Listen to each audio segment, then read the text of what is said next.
എല്ലാവർക്കും നമസ്കാരം. ഇന്ന് നമ്മൾ വന്നിരിക്കുന്ന ഒരു വ്ളോഗുമായിട്ടാണ്. വ്ളോഗെന്ന് പറയുമ്പോൾ ഇവിടുത്തെ സെക്ഷൻ ഡെലിവറി വ്ളോഗാണ് ഇന്ന് നമ്മൾ ഷെയർ ചെയ്യുന്നത്. കഴിഞ്ഞ വീഡിയോ എല്ലാവരും കണ്ടു കാണുമെന്ന് വിചാരിക്കുന്നു. അപ്പോൾ സെക്ഷൻ എനിക്ക് പറഞ്ഞിട്ടുണ്ടായിരുന്നത് മാർച്ച് ലാസ്റ്റ് വീക്കിലായിരുന്നു. ഷെഡ്യൂൾഡ് സെക്ഷൻ ആയിരുന്നു. 3rd ഡെലിവറി ആയതുകൊണ്ട് തന്നെ നേരത്തെ ഷെഡ്യൂൾ ചെയ്ത് വെച്ചിട്ടുണ്ടായിരുന്നു. പക്ഷേ നമ്മുടെ പ്രതീക്ഷകൾക്ക് വിപരീതമായിട്ടാണ് കാര്യങ്ങളൊക്കെ സംഭവിച്ചത്.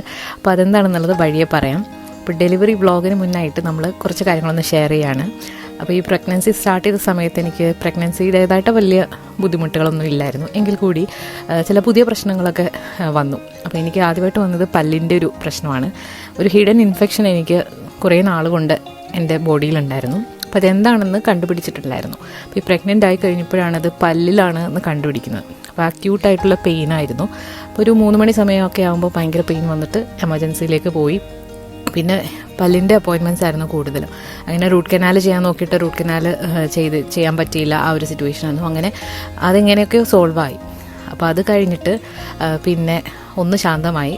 അപ്പോൾ ഒരു 5 months സ്കാനാണത്, അനോമലി സ്കാനിന് പോകുന്നതിന് മുന്നായിട്ട്. ആ ഒരു സമയത്ത് എൻ്റെ ഹസ്ബൻഡ് നാട്ടിൽ പോയിട്ടുണ്ടായിരുന്നു. നേരത്തെ തന്നെ പ്ലാൻ ചെയ്തൊരു ട്രിപ്പായതുകൊണ്ട് തന്നെ നാട്ടിൽ പോയിട്ടുണ്ടായിരുന്നു. അപ്പോൾ ഞാനും കുട്ടികളും മാത്രമായിരുന്നു ഇവിടെ ഉള്ളത്.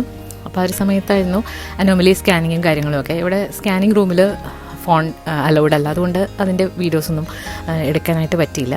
അപ്പം എല്ലാം നോർമലായിരുന്നു. പിന്നെ അത് കഴിഞ്ഞിട്ട് ഒരു ഒക്ടോബർ ലാസ്റ്റൊക്കെ ആയി. ആ ഒരു സമയത്ത് ഞാനും മക്കളും കൂടെ ഡെൻമാർക്കിലേക്ക് പോവാണ്. ഡെൻമാർക്കിലേക്ക് പോകുന്ന നമ്മൾ മോഹൻജിയെ കാണാൻ വേണ്ടിയിട്ട് പോവാണ്. മോഹൻജി ഡെൻമാർക്കിൽ വിസിറ്റ് ചെയ്തിട്ടുണ്ടായിരുന്നു. അപ്പോൾ അവിടെ വളരെ ചെറിയൊരു ഗെറ്റ് ടുഗദർ ആയിരുന്നു. അതിരാവിലെ നമ്മൾ ട്രെയിൻ കയറിയപ്പോൾ ലൂൺ സെൻട്രൽ സ്റ്റേഷനിലെത്തിയിട്ടുണ്ട്. അപ്പോൾ ഇവിടെ നിന്നാണ് ഡെൻമാർക്കിലേക്കുള്ള ട്രെയിൻ. അപ്പോൾ ആ ഒരു സമയത്ത് ഇവിടെ ഫോൾ സമയമായിരുന്നു. ഇലകളൊക്കെ മഞ്ഞിച്ച് നിൽക്കുന്ന ഒരു സമയമായിരുന്നു. അങ്ങനെ നമ്മൾ ഡെൻമാർക്കിലേക്കുള്ള ട്രെയിൻ കിട്ടിയിട്ടുണ്ട്. കോപ്പൻഹേഗനിലല്ലായിരുന്നു മോഹൻജിയുടെ ആ ഒരു താമസിക്കുന്ന സ്ഥലം. കുറച്ചുകൂടെ പോകണമായിരുന്നു. അപ്പം ഡെൻമാർക്ക് സ്റ്റേഷനിൽ ഇറങ്ങിയിട്ട് നമ്മൾ വീണ്ടും ഒരു മെട്രോ ട്രെയിൻ എടുത്തിട്ടാണ് ആ ഒരു സ്ഥലത്തേക്ക് പോയിട്ടുണ്ടായിരുന്നത്. പുതിയൊരു എക്സ്പീരിയൻസ് ആണ്. ഡെൻമാർക്കിൽ ചെന്നിട്ട് ആദ്യമായിട്ടാണ് ഞാൻ മെട്രോ ഒക്കെ പിടിച്ചിട്ട് വേറൊരു സ്ഥലത്തേക്ക് പോകുന്നത്. അങ്ങനെ നമ്മൾ ആ വീട്ടിലെത്തി. അപ്പോൾ ഇവിടെ ഒരു ഞായറാഴ്ചയായിരുന്നു. അപ്പം മോഹൻജിയുടെ ടോക്ക് ഉണ്ടായിരുന്നു.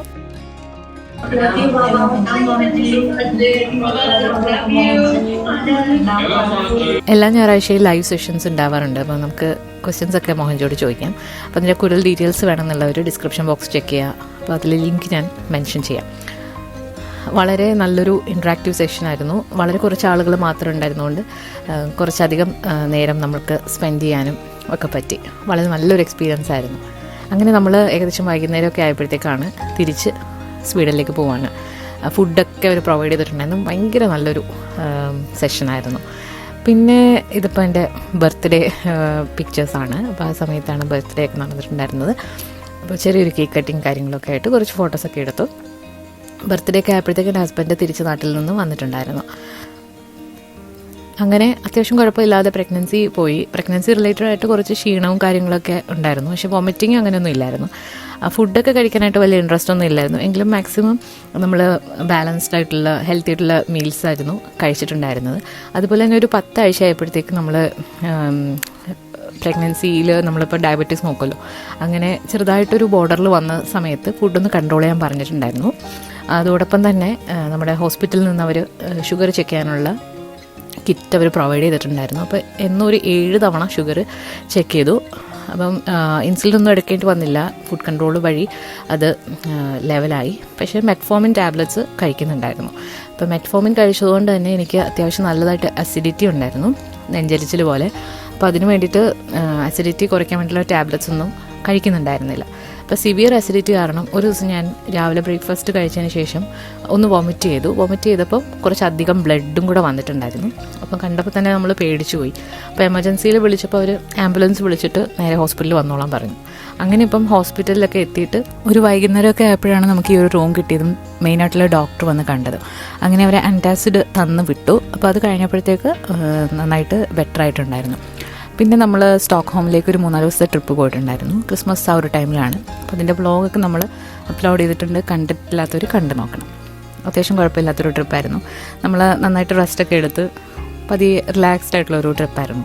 അപ്പോൾ ആ ഒരു സമയത്ത് നമ്മൾ ഈ ഒരു ന്യൂസൊന്നും പുറത്തേക്ക് വിട്ടിട്ടില്ലായിരുന്നു.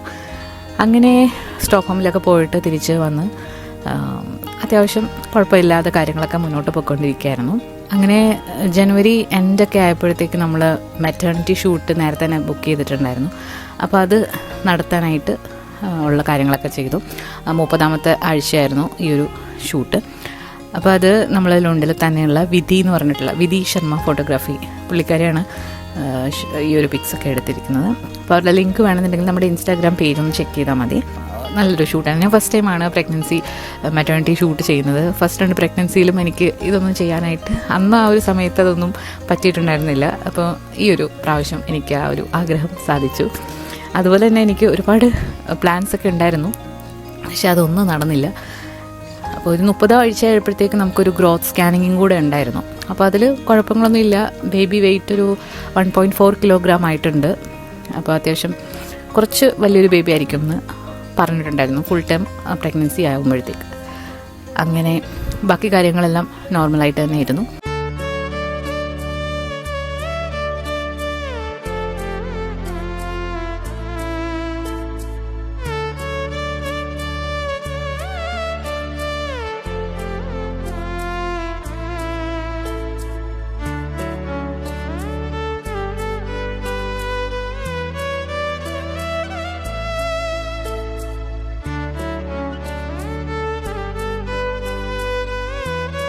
പിന്നെ ഈ ഷെഡ്യൂൾഡ് സി സെക്ഷന് വേണ്ടിയിട്ട് ഏകദേശം 1 മാസത്തിന് മേലെ സമയമുണ്ട്. ആ ഒരു സമയത്ത് ഒരു ഞായറാഴ്ച രാവിലെ 33 ആഴ്ചയും 4 ദിവസം ആയപ്പോഴത്തേക്ക് രാവിലെ എൻ്റെ വാട്ടർ ബ്രേക്കായി. അപ്പോൾ തന്നെ നമ്മൾ എമർജൻസിയിൽ വിളിച്ചു. അവർ പറഞ്ഞു പെട്ടെന്ന് തന്നെ ഹോസ്പിറ്റലിലേക്ക് വന്നോളാൻ പറഞ്ഞു. അപ്പം നമ്മൾ ബാഗൊക്കെ ചെറുതായിട്ടൊന്ന് പാക്ക് ചെയ്ത് വെച്ചിട്ടേ ഉണ്ടായിരുന്നുള്ളൂ, എന്നാൽ കാര്യമായിട്ടൊന്നും പാക്ക് ചെയ്തിട്ടുമില്ല. അപ്പോൾ അങ്ങനെ കൈ കിട്ടിയ സാധനങ്ങൾ എല്ലാം എടുത്തിട്ട് കുട്ടികളെ തൽക്കാലത്തേക്ക് നെയ്ബറിൻ്റെ വീട്ടിൽ ആക്കി നമ്മൾ 2 പേരോട് ഇപ്പോൾ ഹോസ്പിറ്റലിലേക്ക് പോവാണ്. അപ്പോൾ ഈ ഒരു സമയത്ത് ഞാൻ ഒട്ടും വിചാരിക്കുന്നില്ല എന്ത് സംഭവിക്കുമെന്നൊന്നും അറിയില്ല. വാട്ടർ ബ്രേക്കായി. അപ്പം എന്തായാലും റെസ്റ്റ് എടുക്കേണ്ടി വരും, അങ്ങനെയൊക്കെ ഒരു വിചാരത്തിലാണ് നമ്മൾ ഹോസ്പിറ്റലിലേക്ക് പോകുന്നത്. അങ്ങനെ അവർ ചെന്ന സമയം തന്നെ നമ്മൾ ആദ്യം ഒരു റൂമിലേക്ക് അവർ കിടത്തി. അതിനുശേഷം കുറച്ചധികം എക്സാമിനേഷൻസ് ഒക്കെ ഉണ്ടായിരുന്നു. അപ്പോൾ അതൊക്കെ കഴിഞ്ഞു. പിന്നെ കുട്ടികളെ എന്തായാലും ഇന്ന് ഇവിടുന്ന് പോകാൻ പറ്റില്ല എന്ന് ഉറപ്പായിരുന്നു. അപ്പോൾ കുട്ടികളെ നമ്മുടെ ഫ്രണ്ട്സിൻ്റെ വീട്ടിലാക്കിയിട്ടാണ് നമ്മൾ പിന്നീട് ഹോസ്പിറ്റലിലേക്ക് വന്നത്. അപ്പം മീത്തി, രൂപേഷ്, അവരോട് എത്ര നന്ദി പറഞ്ഞാലും മതിയാവില്ല. ആ ഒരു സമയത്ത് നമുക്ക് ഒട്ടും ടെൻഷനില്ലാതെ അവർ നമ്മുടെ മക്കളെ പൊന്നുപോലെ നോക്കിയിട്ടുണ്ടായിരുന്നു. അങ്ങനെ ഏട്ടൻ വീട്ടിലേക്ക് പോയ സമയത്ത് എനിക്കവർ ഫുഡ് കൊണ്ട് തന്നു. പിന്നെ എന്നെ അവിടെ നിന്ന് വേറെ ഹോസ്പിറ്റലിലേക്ക് ഷിഫ്റ്റ് ചെയ്തു, ആംബുലൻസിലാണ്. അപ്പോൾ നമ്മൾ ആ യൂണിവേഴ്സിറ്റി ഹോസ്പിറ്റലിൽ NICU റൂം ഇല്ലായിരുന്നു. അപ്പോൾ അതുകൊണ്ട് തന്നെ ഹെൽസിംബോർഗിലേക്ക് അവർ എന്നെ ഷിഫ്റ്റ് ചെയ്തു. അപ്പോൾ ഷിഫ്റ്റ് ചെയ്യുന്നത് ആംബുലൻസിലായിരുന്നു. വളരെ സേഫായിട്ട് അവർ നമ്മളെ ഹോസ്പിറ്റൽ റൂമിനകത്ത് കൊണ്ടുവിടും. പിന്നെ അവിടെ ഫുഡ് എല്ലാം നമ്മളിപ്പോൾ രാത്രിയാണ് അവിടെ ചെന്നത്. അപ്പോൾ സാൻഡ്വിച്ച് ആയിരുന്നു. അപ്പോൾ അതൊക്കെ കഴിച്ചിട്ട് നമ്മൾ കിടന്നു. അപ്പോൾ ഡിന്നർ ടൈമൊക്കെ കഴിഞ്ഞിട്ടുണ്ടായിരുന്നു. അപ്പോൾ ഈ ഹെൽസിംബോർഗിലെ ഹോസ്പിറ്റൽ എന്ന് പറയുന്നത് നമ്മുടെ കടലിൻ്റെ, ഈ ഹോസ്പിറ്റൽ കടൽ തീരത്താണ്. നല്ലൊരു വ്യൂ ആണ് വെളിയിലേക്ക് നോക്കുമ്പോൾ. അപ്പോൾ ഇവിടെ ചെന്നപ്പോൾ അവർ നമ്മളിങ്ങനെ മോണിറ്റർ ചെയ്യും. കുഞ്ഞിൻ്റെ ഹാർട്ട് ബീറ്റും അതുപോലെ നമ്മളുടെ വൈറ്റൽസ് എല്ലാം എപ്പോഴും മോണിറ്റർ ചെയ്തുകൊണ്ടിരിക്കും. ദിവസം 2 നേരം ഇവിടെ മോണിറ്റർ ചെയ്യും. അങ്ങനെ ഈ ഹോസ്പിറ്റലിൽ 2 ദിവസം ഞാൻ കിടന്നിട്ടുണ്ടായിരുന്നു. അപ്പോൾ അവർ നോക്കിയിട്ട് മാക്സിമം എത്രത്തോളം നീട്ടിക്കൊണ്ട് പോകാമോ അത്രത്തോളം നീട്ടിക്കൊണ്ട് പോകാനാണ് അവർ ട്രൈ ചെയ്തത്. അപ്പോൾ ഇൻ കേസ് ഇതിനിടയ്ക്ക് പെയിൻ വരുവാണെന്നുണ്ടെങ്കിൽ അത് ഇല്ലാതാക്കാനുള്ള ഇഞ്ചക്ഷനും അവർ വെച്ചിട്ടുണ്ടായിരുന്നു. എനിക്ക് ചെറുതായിട്ട് പെയിനും ഉണ്ടായിരുന്നു, കോൺട്രാക്ഷൻസും ഉണ്ടായിരുന്നു. അപ്പം ഒരു ഇഞ്ചക്ഷൻ വെച്ചിട്ടുണ്ടായിരുന്നു. അപ്പോൾ കോൺട്രാക്ഷൻസൊക്കെ കുറഞ്ഞു. പിന്നെ അതുപോലെ തന്നെ ഷുഗറും വളരെ ഇതായിട്ട് അവർ മോണിറ്റർ ചെയ്യുന്നുണ്ടായിരുന്നു. ഏകദേശം 7 നേരം മോണിറ്റർ ചെയ്യുന്നുണ്ടായിരുന്നു. ഷുഗറൊക്കെ നോർമലായിട്ടായിരുന്നു ഉണ്ടായിരുന്നത്. ഇനി പെട്ടെന്ന് ഡെലിവറി ആകുകയാണെന്നുണ്ടെങ്കിൽ കുഞ്ഞിൻ്റെ ലങ്സ് ഡെവലപ്പായി വരത്തില്ല. അപ്പോൾ അതിന് വേണ്ടിയിട്ട് അവർ 2 ഇഞ്ചക്ഷൻ 24 മണിക്കൂർ ഇടവേളയിൽ 2 ഇഞ്ചക്ഷൻസ് നമ്മുടെ തൈസിൽ എടുക്കും. നല്ല അത്യാവശ്യം പെയിൻഫുള്ളായിട്ടുള്ള ഇഞ്ചക്ഷനാണ്. അപ്പോൾ ആ ഇഞ്ചക്ഷൻ എടുക്കുമ്പം നോർമൽ ഷുഗർ ഉള്ളവർക്കും ഷുഗർ കുറച്ച് കൂടി നിൽക്കും. അങ്ങനെ അടുത്ത ദിവസം രാവിലെയായി ഹെൽസിംബോർഗ് ഹോസ്പിറ്റലിൽ. അപ്പോൾ ഇവിടെ ബ്രേക്ക്ഫാസ്റ്റ് അവർ സെർവ് ചെയ്യും. അപ്പോൾ അത്യാവശ്യം ഗ്രാൻഡായിട്ടുള്ളൊരു ബ്രേക്ക്ഫാസ്റ്റാണ്, ബാലൻസ്ഡ് ആയിട്ടുള്ള മീലാണ്.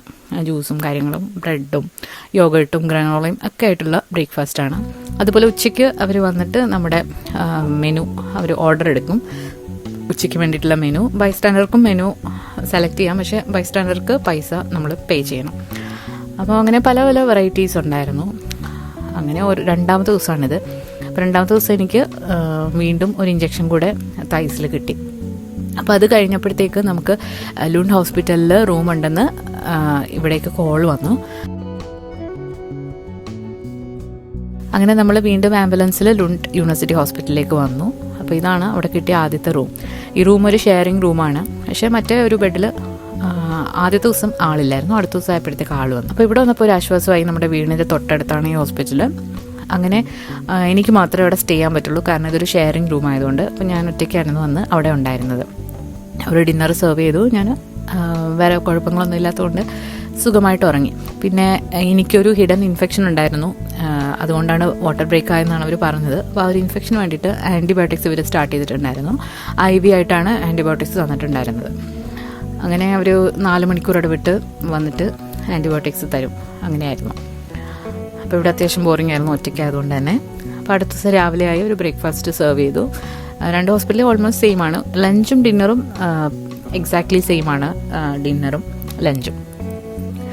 ബ്രേക്ക്ഫാസ്റ്റിനും കുറച്ച് വ്യത്യാസമുണ്ട്. ഇവിടെ നോൺ വെജും കൂടെ ഇൻക്ലൂഡഡ് ആയിരുന്നു. പിന്നെ ചായയുടെ സമയമാകുമ്പോൾ ഒരു കോഫി, കുക്കീസ് അതൊക്കെ കൊണ്ടുതരും. പിന്നെ നമുക്ക് അവിടെ കിച്ചണുണ്ട്, അവിടെ പോയി ഇനി ഇതിൻ്റെ ഇടയ്ക്ക് വിശക്കുകയാണെന്നുണ്ടെങ്കിൽ പോയി കഴിക്കാനുള്ള ഓപ്ഷനും ഉണ്ട്.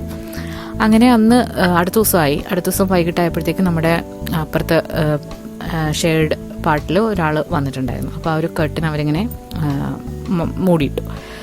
അങ്ങനെ അവർക്ക് അത്യാവശ്യം ഫുൾ ടേം ആയിട്ടുള്ളൊരു പ്രഗ്നൻസി ആയിരുന്നു. അപ്പം അവർക്കും പെയിനൊക്കെ സ്റ്റാർട്ട് ചെയ്തിട്ടുണ്ടായിരുന്നു. അങ്ങനെ അന്ന് ഉച്ചയ്ക്ക് ഏട്ടൻ വീട്ടിൽ നിന്ന് വന്നപ്പോൾ ചോറും ചമ്മന്തിയും മുട്ട പൊരിച്ചതൊക്കെ കൊണ്ടുവന്ന്. കുറേ ദിവസമായിട്ട് ഈ ഒരു ഭക്ഷണം കഴിച്ച് ആകെ ഒരു മടുപ്പായിട്ടുണ്ടായിരുന്നു. അപ്പോൾ ഈ ഒരു ചമ്മന്തിയും ചോറും കിട്ടിയപ്പോൾ ഭയങ്കര ഒരു റിലീഫായിരുന്നു. അങ്ങനെ അന്ന് രാത്രി ആയപ്പോഴത്തേക്ക് എനിക്ക് ചെറുതായിട്ട് പെയിൻ വരാൻ തുടങ്ങി. ആ പെയിൻ എന്ന് പറയുന്നത് ഇങ്ങനെ കൂടിക്കൂടി വന്നുകൊണ്ടിരുന്നു. അതിൻ്റെ ഇൻ്റർവെൽ കുറഞ്ഞും പെയിൻ്റെ ഇൻറ്റൻസിറ്റി കൂടിക്കൊണ്ടുവരുന്നു. അപ്പോൾ തന്നെ അവർ വന്ന് നോക്കിയിട്ടുണ്ടായിരുന്നു. അപ്പോൾ ഏകദേശം സമയമായി എന്നാണ് അവർ പറഞ്ഞത്. അങ്ങനെ നമ്മൾ 33ാമത്തെ ആഴ്ചയിൽ വന്നിട്ട് ഇപ്പോൾ ഒരു 34 ആഴ്ച കംപ്ലീറ്റ് ആയിട്ടുണ്ടായിരുന്നു. അപ്പോൾ അവർ പറഞ്ഞു ഇനിയിപ്പം ഡെലിവറി ചെയ്താലും കുഞ്ഞിന് കുഴപ്പമൊന്നും ഉണ്ടാവില്ല, 34 വീക്സ് എന്ന് പറയുന്നത് ലേറ്റ് പ്രീ ടേം ആണ് എന്ന് പറഞ്ഞു. അങ്ങനെ വേദന കൂടി വന്നു. അങ്ങനെ ഹസ്ബൻഡിനെ വിളിച്ചോളാൻ പറഞ്ഞു. അപ്പോൾ ഞാൻ ഏട്ടനെ വിളിച്ചു.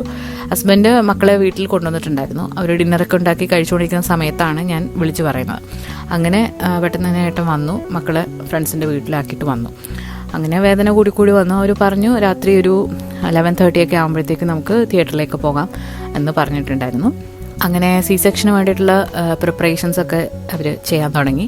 ഫുഡും വെള്ളമൊന്നും കഴിക്കണ്ട എന്ന് പറഞ്ഞു. അങ്ങനെ ബാക്കി പ്രിപ്പറേഷൻസൊക്കെ കഴിഞ്ഞതിന് ശേഷം ഏകദേശം ഒരു 2 മണി ആ ഒരു സമയമായി റെഡിയായിട്ട് നമ്മൾ തിയേറ്ററിലേക്ക് പോവാണ്. അപ്പോൾ ബെഡോട് കൂടിയിട്ട് അവർ ഉരുട്ടിയിട്ടാണ് പോകുന്നത്. അപ്പോൾ എനിക്ക് അത്യാവശ്യം നല്ല ടെൻഷനുണ്ട്. കുഞ്ഞിന് കുഴപ്പമൊന്നും വരരുത് എന്നുള്ള ടെൻഷനാണ്. കാരണം പ്രീ ടേം ആയതുകൊണ്ട് എനിക്ക് ഫസ്റ്റ് ടൈമാണ് ഈ പ്രീ ടേം ആയിട്ടൊരു എക്സ്പീരിയൻസ്. ആദ്യത്തെ 2 ഫുൾ ടേം ബേബീസ് ആയിരുന്നു. അപ്പോൾ ഈ ഒരു അതിൽ കുറച്ച് ടെൻഷൻ ഉണ്ടായിരുന്നു. അങ്ങനെ ഇപ്പം നമ്മൾ ഓപ്പറേഷൻ തിയേറ്ററിലേക്ക് പോവാണ്.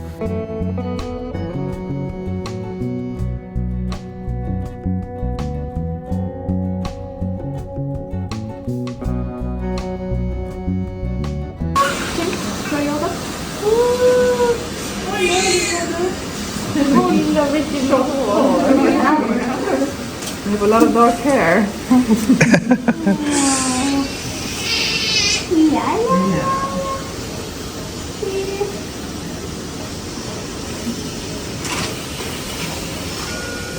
അങ്ങനെ ഒരു കുഴപ്പമില്ലാതെ നമ്മുടെ ബേബി ഗേളിനെ ഇപ്പം നമ്മുടെ കൈ കിട്ടി. ബ്രീത്തിങ് പ്രോബ്ലംസ് ഒന്നും ഇല്ലായിരുന്നു. ഒരു ഹെൽത്തി വെയിറ്റും ആയിരുന്നു. 34 വീക്സിൽ വെച്ച് നോക്കുമ്പോൾ അത്യാവശ്യം നല്ല വെയിറ്റും ആയിരുന്നു. 2.43 kilograms ഉണ്ടായിരുന്നു. അതുകൊണ്ട് തന്നെ വേറെ കോംപ്ലിക്കേഷൻസ് ഒന്നും ദൈവം സഹായിച്ചില്ലായിരുന്നു. പിന്നെ ഫീഡിങ്ങിന് വേണ്ടിയിട്ട് മൂക്കിൽ കൂടെ ട്യൂബ് ഇൻസെർട്ട് ചെയ്തിട്ടുണ്ടായിരുന്നു. പ്രീ ടൈം ആയതുകൊണ്ട് തന്നെ നമ്മുടെ കയ്യിലേക്ക് തന്നില്ല. അവർ നേരെ തന്നെ NICUയിലേക്കാണ് കൊണ്ടുപോയത്. അങ്ങനെ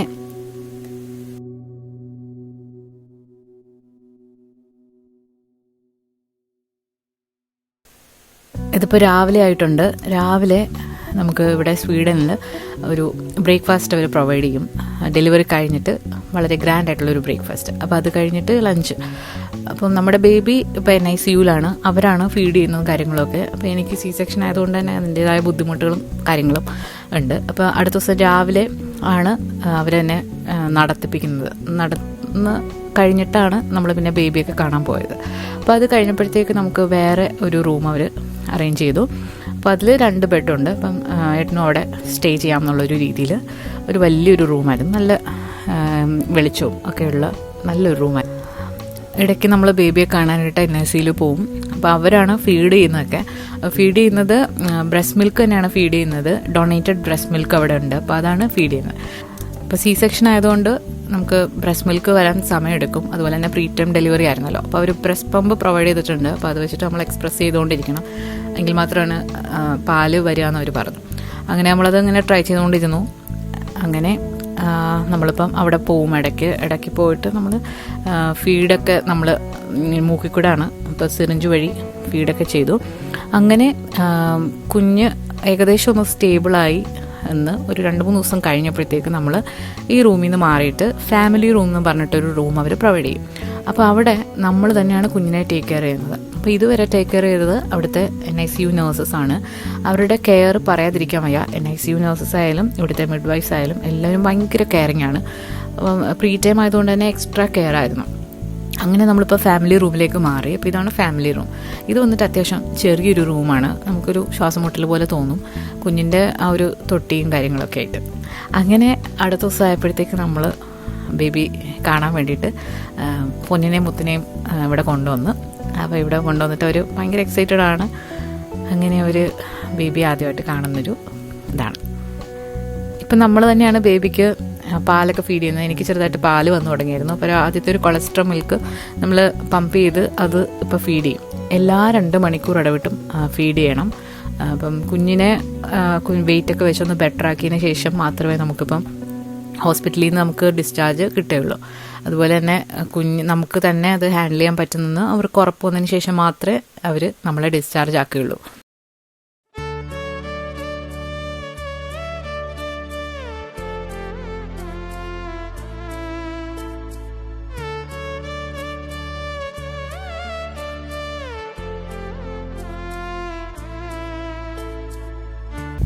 ഓരോ 2 മണിക്കൂർ ഇടവിട്ടും നമ്മൾ വളരെ കൃത്യതയോടെ കൂടി തന്നെ ഫീഡ് ചെയ്യുന്നുണ്ടായിരുന്നു. അലാം വെച്ച് എണീറ്റ് അങ്ങനെ ഉറങ്ങാനൊന്നും പറ്റിയില്ല. ഏകദേശം നമുക്കറിയാലോ, പുതിയ ന്യൂ ബോൺ ബേബീസിനെ നമുക്കെപ്പോഴും ഓരോ 2 മണിക്കൂർ ഇടവിട്ട് ഫീഡ് ചെയ്യണം. അപ്പോൾ നമുക്ക് ഉറക്കം ഫുള്ളി നമുക്ക് ഡിസ്റ്റർബ്ഡ് ആകും. ആദ്യം കുറച്ച് ബുദ്ധിമുട്ടായിരുന്നു, ഭയങ്കര ബുദ്ധിമുട്ടാണ്. ഇപ്പോഴും നമുക്ക് ആ ഒരു ഉറക്കം അങ്ങോട്ട് കറക്റ്റായിട്ട് അങ്ങോട്ട് ശരിയാവില്ല. കാരണം നമ്മൾ ഉറങ്ങുമ്പോൾ ഇടയ്ക്ക് എണീറ്റ് ഒരു ഉറക്കം കംപ്ലീറ്റ്ലി ഡിസ്റ്റർബ്ഡ് ആകും. അപ്പം വീട്ടിൽ നിന്ന് ഫുഡ് ഉണ്ടാക്കിക്കൊണ്ട് വന്നിട്ടുണ്ടായിരുന്നു. ബാക്കി ചോറും കാര്യങ്ങളൊക്കെ ഫ്രിഡ്ജിൽ ഇരിപ്പുണ്ടായിരുന്നു. അപ്പോൾ അതെല്ലാം കൂടെ കൂട്ടിയിട്ട് ഒരു ഫ്രൈഡ് റൈസ് പോലെ ഏട്ടൻ ആക്കിക്കൊണ്ട് വന്നിട്ടുണ്ടായിരുന്നു. നല്ല ടേസ്റ്റായിരുന്നു. അങ്ങനെ നമ്മളിപ്പം NICUവിൽ കുഞ്ഞ് അത്യാവശ്യം ബ്രസ്റ്റ് മിൽക്ക് ഇങ്ങനെ സക്ക് ചെയ്ത് കുടിക്കാൻ പറ്റുന്ന ഒരു പരുവം ആയി വന്നപ്പം നമ്മളെ ഇവർ ഡിസ്ചാർജ് ചെയ്യാമെന്നിങ്ങനെ പറഞ്ഞു. അത് നമുക്ക് ആ ഒരു ഡിസ്ചാർജ് ചെയ്യുന്ന ദിവസമാണ് ഒരു ബ്രേക്ക്ഫാസ്റ്റൊക്കെ നമ്മൾ ഉണ്ടാക്കി കഴിച്ചിട്ട് നമുക്ക് എങ്ങനെയെങ്കിലും ഇവിടുന്ന് പോയാൽ മതി എന്നുള്ളൊരവസ്ഥയായി. കാരണം ഈ ഒരു റൂമിൽ കുറച്ചധികം സഫോക്കേഷനും ഒക്കെ ആയിട്ട്, പിന്നെ നമ്മളിപ്പം ഹോസ്പിറ്റലിൽ വന്നിട്ട് കുറേ ദിവസങ്ങളായി. അപ്പോൾ എങ്ങനെയെങ്കിലും വീട്ടിൽ പോയാൽ മതി എന്നുള്ളൊരു ചിന്തയായി. അപ്പോൾ രാവിലെ ബ്രേക്ക്ഫാസ്റ്റിന് ബ്രെഡും ചീസും ക്യുക്കുംബറും ഒക്കെ സ്ലൈസ് ചെയ്ത്, പിന്നെ കോഫി മെഷീനും ഒക്കെ ഉണ്ട്. അപ്പോൾ ഇവിടെ ഒരുപാട് കുഞ്ഞുങ്ങൾ ഇതുപോലെ ഉണ്ട്. നമ്മുടെ അത്യാവശ്യം ഫുൾ ടേമിനടുത്തായ ഒരു ബേബി ആയതുകൊണ്ട് നമുക്ക് വലിയ കുഴപ്പങ്ങളില്ല. മാസങ്ങളായിട്ട് അവിടെ സ്റ്റേ ചെയ്യുന്ന ആൾക്കാരുണ്ട്. വല്ലാത്തൊരു എക്സ്പീരിയൻസ് ആണ് നമ്മൾ പ്രീടേം ബേബീസുമായിട്ട് നമ്മൾ NICUവിൽ കഴിയുന്നത്. അപ്പോൾ അത് എക്സ്പീരിയൻസ് ചെയ്തിട്ടുള്ളവർക്കറിയാം അതിൻ്റെ ഒരു വിഷമവും കാര്യങ്ങളൊക്കെ. അപ്പോൾ അങ്ങനെ എക്സ്പീരിയൻസ് ചെയ്തിട്ടുള്ളവർ ഉണ്ടെങ്കിൽ വീഡിയോയുടെ താഴെ കമൻറ്റ് ചെയ്യാം. അപ്പോൾ അത് എല്ലാവർക്കും ഒരു ബിഗ് സല്യൂട്ട് നമ്മൾ കൊടുക്കണം. നമ്മൾ ഈ ബേബീസിനെ ടേക്ക് കെയർ ചെയ്യുന്ന NICU നേഴ്സസ് ആയാലും അത് കഴിഞ്ഞിട്ട് നമ്മൾ ടേക്ക് കെയർ ചെയ്യുന്ന പേരൻസിനായാലും.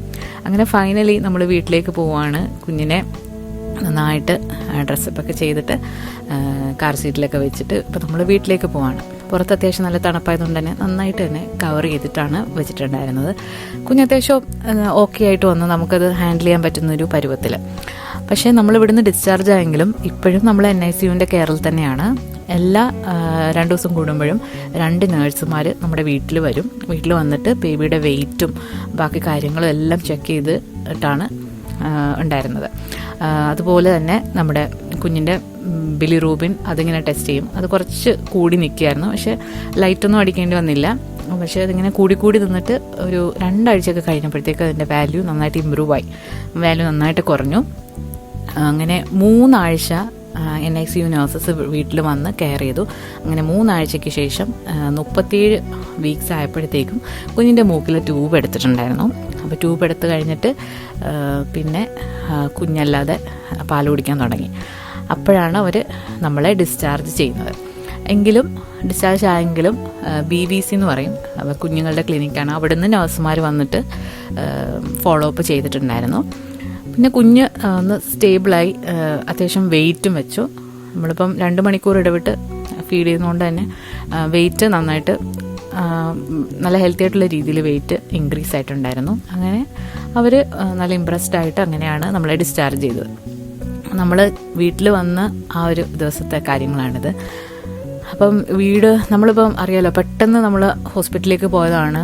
ബേബിയുടെ കാര്യങ്ങളെല്ലാം നമ്മൾ വാങ്ങിച്ചിട്ടുണ്ടായിരുന്നെങ്കിൽ റൂമൊന്നും അങ്ങനെ കാര്യമായിട്ട് സെറ്റ് ചെയ്തിട്ടുണ്ടായിരുന്നില്ല. അപ്പം അന്ന് നമ്മൾ ആകെ ടയർഡായിരുന്നു, പുറത്തുനിന്ന് കഴിക്കാനൊക്കെ വിചാരിച്ചെങ്കിലും വീട്ടിലുണ്ടാക്കുന്ന ഒരു ഭക്ഷണത്തിൻ്റെ ഇതാണ് നമുക്ക് ഇഷ്ടം. അങ്ങനെ നമ്മൾ ഏട്ടനാണ് ചോറും കറികളും എല്ലാം വെച്ച് നമ്മൾ ഡിന്നറും കഴിഞ്ഞിട്ട് ഫൈനലി ക്രിബിൽ ബേബിയെ കിടത്തി. പിന്നെ നമ്മൾ 2 മണിക്കൂർ ഇടവിട്ട് പാല് കൊടുക്കുന്നുണ്ടായിരുന്നു. കുറച്ച് ബ്രസ്റ്റ് മിൽക്ക് അവർ തന്നു വിട്ടിട്ടുണ്ടായിരുന്നു, ഇൻ കേസ് എൻ്റെ തികയാതെ വരുന്നെങ്കിൽ അവർ തന്നു വിട്ടിട്ടുണ്ടായിരുന്നു. അതുപോലെ തന്നെ അത്യാവശ്യമെങ്കിൽ മാത്രം ഫോർമുല മിൽക്ക് കൊടുക്കാനും പറഞ്ഞിട്ടുണ്ടായിരുന്നു. അപ്പോൾ എൻ്റെ പരിപാടി രാത്രിയിൽ ഇരുന്ന് പമ്പ് ചെയ്യുക. അങ്ങനെ ഉറക്കം എന്ന് പറയുന്നത് ഒരു കാര്യം ഒരു ആദ്യത്തെ 3 ആഴ്ച വളരെ കുറവായിരുന്നു. കാരണം കുഞ്ഞ് ഉറങ്ങുന്ന സമയത്ത് പമ്പ് ചെയ്യും 3 മണിക്കൂർ ഇടവിട്ട്. എന്നിട്ടത് ചെറുതായിട്ട് ചൂടാക്കിയിട്ടാണ് നമ്മൾ ഇഞ്ചെക്ട് ചെയ്ത് കൊടുക്കുന്നത്. അപ്പോൾ നമ്മളിങ്ങനെ ട്യൂബിൽ കൂടെ ഇഞ്ചെക്ട് ചെയ്യുന്നതുകൊണ്ട് തന്നെ ബർപ്പൊന്നും ചെയ്യേണ്ട ആവശ്യം വരുന്നില്ല. അപ്പം നമ്മളിപ്പം ഫീഡ് ചെയ്ത് കഴിഞ്ഞാൽ ഏറ്റവും ബുദ്ധിമുട്ടുള്ള കാര്യമാണ് ഈ ബർപ്പിംഗ് എന്ന് പറയുന്നത്. അപ്പോൾ നമ്മളിങ്ങനെ ഡയറക്റ്റ് വയറ്റിലേക്ക് അത് പോകുന്നതുകൊണ്ട് തന്നെ ബർപ്പിങ് അങ്ങനെ വേണ്ടായിരുന്നു. അങ്ങനെ 3 ആഴ്ച ആയപ്പോഴത്തേക്ക് ഇതൊക്കെ മാറ്റി ആൾ ഉഷാറായി. അപ്പോൾ ഇനിയാണ് എൻ്റെ അച്ഛനും അമ്മയൊക്കെ വരാൻ പോകുന്നത്. അപ്പോൾ അവർ വരാനായിട്ട് മാർച്ച് 10-ാം തീയതി ടിക്കറ്റൊക്കെ നേരത്തെ ബുക്ക് ചെയ്തിട്ടുണ്ടായിരുന്നു. അപ്പോൾ യുദ്ധമൊക്കെ ആയത് കാരണം ഒരു ഫ്ലൈറ്റ് ക്യാൻസലായിപ്പോയി. ഒരു ദിവസം ദുബായിൽ സ്റ്റേ ചെയ്തിട്ടാണ് അവർ വന്നിട്ടുണ്ടായിരുന്നത്. അങ്ങനെ അവർ വരുന്ന ദിവസം ഞങ്ങൾ 2 പേരും കൂടെ ഫുഡൊക്കെ റെഡിയാക്കി വെച്ചിട്ടുണ്ടായിരുന്നു. ഏട്ടനും മക്കളും കൂടി എയർപോർട്ടിൽ പോയി അവരെ പിക്ക് ചെയ്തുകൊണ്ട് വന്നു. അപ്പോൾ ഇവർ വന്നപ്പം ഭയങ്കര ആശ്വാസമാണ്. അപ്പോൾ നമ്മൾ ഏട്ടനായിരുന്നു കഷ്ടപ്പാട്. നമ്മൾ ന്യൂ ബോൺ ബേബിയും കുക്കിങ്ങും പിള്ളേരും എല്ലാം കൂടെ ഞങ്ങൾ കുറച്ച് കഷ്ടപ്പെട്ടു. അങ്ങനെ അച്ഛനും അമ്മയും വന്നപ്പോഴത്തേക്ക് നമ്മൾ ഹാപ്പിയാണ്.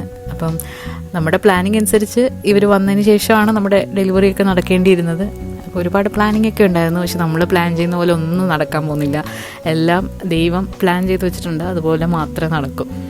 അങ്ങനെ കുഞ്ഞുവാവയൊക്കെ കണ്ട് അച്ഛനും അമ്മയും ഫുഡൊക്കെ കഴിച്ച് അങ്ങനെ റെസ്റ്റ് എടുത്ത്. അപ്പോൾ അവർ ഇവിടെ വന്നുകൊണ്ട് ഇപ്പം നല്ല റിലാക്സ്ഡാണ്. അപ്പോൾ നമുക്ക് കുക്കിങ് അതൊന്നും ബോധർ ചെയ്യേണ്ട ആവശ്യമില്ല. മമ്മിയെല്ലാം ചെയ്യും. അങ്ങനെ നാട്ടിൽ നിന്ന് കുറേ സാധനങ്ങൾ കൊണ്ടുവന്നിട്ടുണ്ടായിരുന്നു. അശോകത്തിറ്റിയൊക്കെ കൊണ്ടുവന്നിട്ടുണ്ടായിരുന്നു. അപ്പോൾ നമ്മുടെ വീട്ടിലുണ്ടായിരുന്നു. പിന്നെ സ്നാക്സും പിന്നെ ഇത് ആയാളി എന്ന് പറഞ്ഞ സാധനമാണ്, അത് കഞ്ഞി വെച്ച് കുടിക്കുന്നതാണ്. അപ്പോൾ അതിൻ്റെയൊക്കെ വീഡിയോ ഞാൻ ഇടാം. അങ്ങനെ നമ്മുടെ ഒരു കുഞ്ഞു ഡെലിവറി വ്ളോഗാണ് ഇന്ന് ഷെയർ ചെയ്തത്. അപ്പോൾ നിങ്ങൾക്ക് ഈ വ്ളോഗ് ഇഷ്ടമായിട്ടുണ്ടെങ്കിൽ ലൈക്ക് ചെയ്യാനും കമൻറ്റ് ചെയ്യാനും മറക്കരുത്. കൂടുതൽ വിശേഷങ്ങളൊക്കെ ആയിട്ട് നമുക്ക് വരുന്ന ദിവസങ്ങളിൽ കാണാം. കുഞ്ഞിൻ്റെ ഫേസ് റിവീലൊക്കെ നമ്മൾ വേറൊരു വീഡിയോ ആയിട്ട് ചെയ്യുന്നതാണ്. അപ്പം ഈ വീഡിയോ കണ്ട എല്ലാവർക്കും താങ്ക് യു. പുതിയൊരു വീഡിയോ ആയിട്ട് നമുക്ക് വീണ്ടും കാണാം.